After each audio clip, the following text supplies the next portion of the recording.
It looks like Ika is going to take the pin if they can get up to it. There's a black boat coming down on them, but behind them. Ika's slowing down now. They feel they're early. They might be right on. Now they're a touch early. They're over. Yeah, Ika didn't time that quite right. And Ika's going to run. But two boats are over. Ika and a white boat that's having trouble getting clear. 3760. 4202. 3760. I think the race committee is calling jibs. Yeah. They called.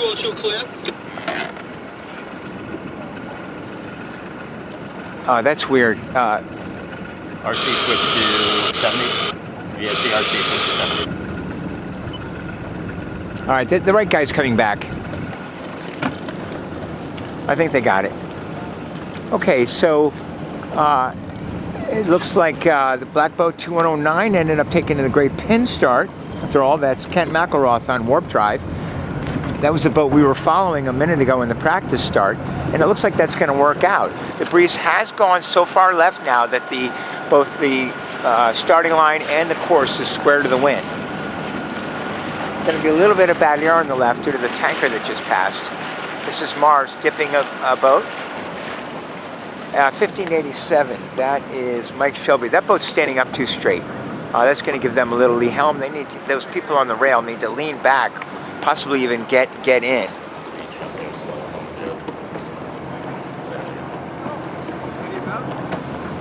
Oh, they're going to tack right in bad air. Okay. So Ken McElroth does not cross Santuza. Santuza, I believe that was the boat that didn't have a place to tack around for a while, but I guess they did eventually. They're looking pretty good. That's Tim O'Day on Santuza. Most of the boats have decided to go right. Since the breeze shifted left to square, they took that as a header and are working their way right to try to get the next righty. There is another righty up in the Courageous fleet, but it's very far away with a hole between the race course and that next righty. The bulk of the fleet heading right appears to be getting headed a little bit now. On the right, the further right you are, the more headed you are, but 202 here, they're not headed. That's Eric Oregon Mars, right here in the foreground, looking kind of lifted on the west side of the hole. So unless they get headed down into the hole, I think they're going to be looking pretty darn good. Boats are starting to tack out of the right corner. Okay, a little over halfway up the beat, massive split. There are boats that are heading for the right, because looking way up to the north, there is darker blue water. Rick Gaudio in Sorcerer has just tacked out of the extreme right corner over there. He's not in that breeze yet, but maybe they got to be getting to the ley line. And the spread, here are the boats in the middle. 403 is leading the middle on starboard.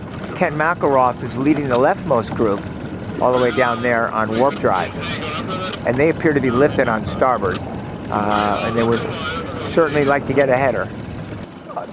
We're in the puff, but you can see these boats, the crews are way to leeward. Look at that, you can't even see anybody on the boat. They're all to leeward waiting for the puff. Now they're starting to heel, and you can see some faces rising up over the deck. So 87, I believe that's Wasabi, Malcolm Gefter has just gotten the puff. These guys are looking good. I believe that's Demo skippering today. Big dip there by 403, massive dip, and now they can't spin it. This boat's going to make the mark. It's a Demos, the boat that went just far enough right.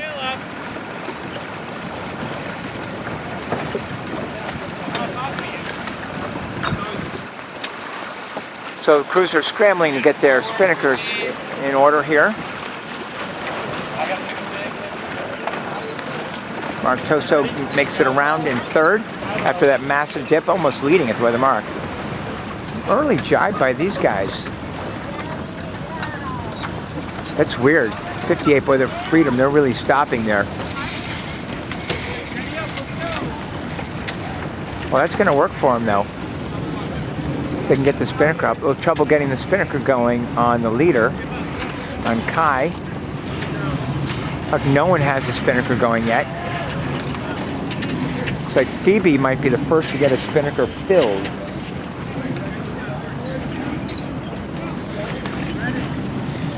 But the boat that jibed, it seemed like they jibed in an awkward spot, but that might work out for them.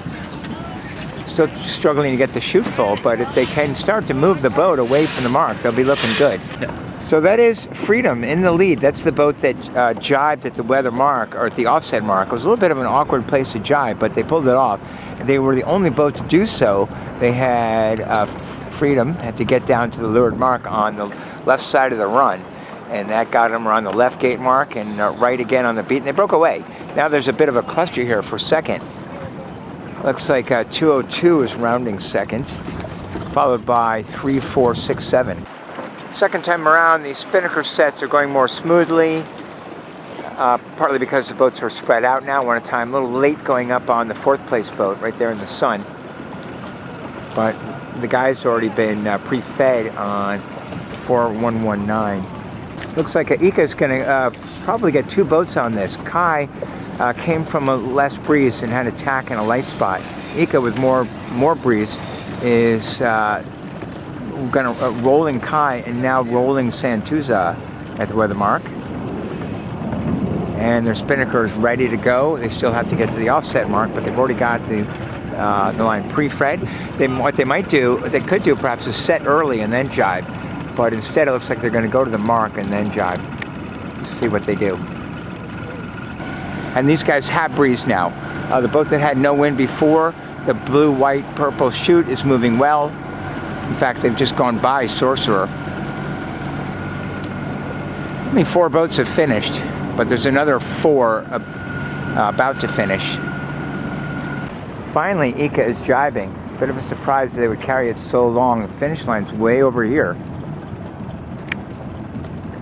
Okay, Ika's got a chance again. These boats have slowed down a little bit. But Ika's, and here's the finish line. Here's Ika coming in hot, but pull on the head stay. Perhaps that lateral separation, despite being a lot more distance sailed, is giving them more pressure. And in fact, they will pick up at least 2 of those 4 boats, maybe 4.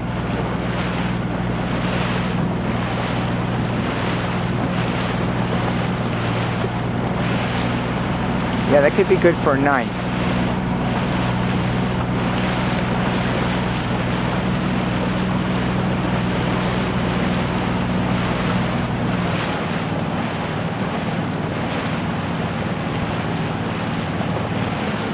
All right, here it is. Well, they're not going to get, it looks like they're going to be 10th. They went just a little too far. They could have been 8th had they jibed sooner, but look how tight they are coming into the finish.